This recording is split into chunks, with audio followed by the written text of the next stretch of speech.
مرد کے لیے کیا پابندی ہے؟ مرد کے لیے احرام کی حالت میں سر کا ڈھکنا اور کوئی بھی سلا ہوا کپڑا پہننا حرام ہے۔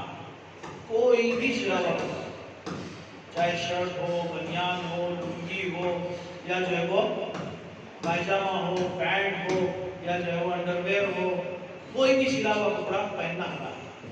اب میں آپ سے کچھ سوالات شروع کرتا ہوں، آپ بتائیے سلا ہوا کپڑا پہننے کا کیا مطلب ہے؟ میرے پاس چادر کے 3 ٹکڑے تھے، 4 ٹکڑے تھے، اب وہ اتنے چھوٹے تھے کہ ایک کپڑے سے میں پورا نیچے لپیٹ نہیں سکتا تھا، ہاں چاروں کو جوائنٹ کرتا تو شاید میں لپیٹ سکتا ہوں۔ ایسی صورت میں میں نے 1 2 3 4 ان کو بیچ میں سے سلائی مار کے جوائنٹ کر دیا۔ یہ سلا ہوا ہے یا نہیں، چل سکتا ہے یا نہیں؟ وہ سے ہمارے ماشاءاللہ تجربے کار لوگ نہیں دکھائی دے رہے ہیں، وہ لوگ جو دوسرے سے پہلے بولتے ہیں۔ یہ سوال اس لیے میں نہیں کرتا ہوں، عامتاً اس مسئلے میں لوگوں کی حاجیوں کی غلط فہمی ہوتی ہے، اس لیے سوال کرنے کی ضرورت پیش آتی ہے۔ یہ چل سکتا ہے، سلا ہوا ہے اس لیے ایسا نہیں چل سکتا۔ کوئی بولا بھی نہیں، یہاں نہیں بولے آپ نے، نہیں ٹھیک کچھ کہہ دیتے ہوں، چل سکتا ہے۔ اور کوئی نہیں چل سکتا، 3 حالات کریں نہیں چل سکتا، ایک ہے کر کے چل سکتا ہے۔ ہمارے علماء بھی شاید سر یہ کہے کہ شاید چل سکتا ہے، اس لیے بہت سے لوگ نہیں سمجھتا، یہ چل سکتا ہے۔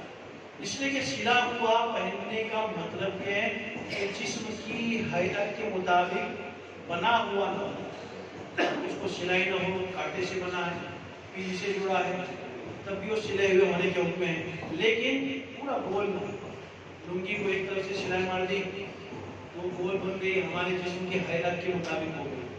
ہم نے صرف جو دستانے پہنے جسم کی حیرت کے مطابق ہو گئے، جسم کی حیرت کے مطابق بن گیا، ممنوع ہے، حرام ہے، منع ہے، نہیں پہن سکتے۔ لیکن صرف ایسی جوڑنے کے لیے سلا گیا تو میں کہتا ہوں جو کپڑا بنا ہے نا، وہ کپڑا بھی تاگے کے ذریعے سے اس کو ایک تاگے ڈال کر سلائی مار کر وہ بنا ہوا ہے۔ اور بات ہے وہ ہماری طرح سلائی جسے ہم مارتے ہیں ہاتھ سے مشین سے، ویسی سلائی نہیں، وہ ایڈوانس ہے، لیکن وہ بھی ایک طرح کی سلائی ہے، اوپر نیچے دھاگے میں ایسے ڈال کر کیا ہوا ہے، وہ بھی ایک طرح کی سلائی ہے۔ تو نارمل جوڑنے سے کچھ نہیں ہوگا، لیکن وہ جوڑنا ہمارے جسم کو کور کرنے والا ہوگا تو پھر حرام ہوگا، وہ سلا ہوا ہوگا۔ جیسے لنگی ہے اس کو سلائی، ایک لنگی اس کو سلائی نہیں مارے اور وہ کھلی ہے جسے کیرلا والے پہنتے ہیں چل جائے گی، اور ہماری جیسی لنگی ہوتی ہے ہم سلائی مارتے ہیں نہیں چلے گی۔ ایک ہی چیز ہے، یہ بھی لنگی وہ بھی لنگی، لیکن یہ سلی بھی وہ سلی بھی نہیں ہے۔ تو سلا ہوا کپڑا پہننا منع ہے۔ اس پہ لوگ سوالات کرتے ہیں، جیسے جو ہے کچھ کہہ رہے ہیں آپ؟ احرام رہتا ہے نا وہ بڑا آتا ہے، جی جو احرام رہتا ہے نا، اور سلا ہوا احرام رہتا ہے وہ چھوٹا رہتا ہے۔ جی ابھی احرام جو پہلے میں نے کپڑا لائے احرام کا 2006 میں گیا تھا نا، تو میرے پاس بڑا احرام ہے جی، اور ابھی جو احرام نکالتے ہیں نا وہ چھوٹا احرام جی تو سلا ہوا مطلب کیسا ہوتا ہے؟ ہے، وہ سلا ہوا نہیں ہے، بغیر سلا ہوا ہے۔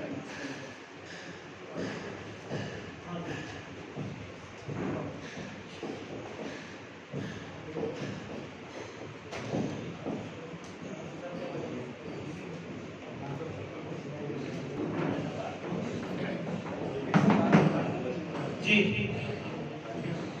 چھوٹا اور بڑا کا کوئی مسئلہ نہیں ہے، بس اتنا ہے کہ سطر نہیں ہونا چاہیے اور سلا ہوا نہیں ہونا چاہیے۔ تھوڑا بڑا ہے تو اس کو کیسا کرنا چاہیے ہم کر کے بتائیں گے تھوڑی دیر میں، اور چھوٹا اگر ہماری ضرورت کے مطابق ہے تو کوئی مسئلہ ہی نہیں۔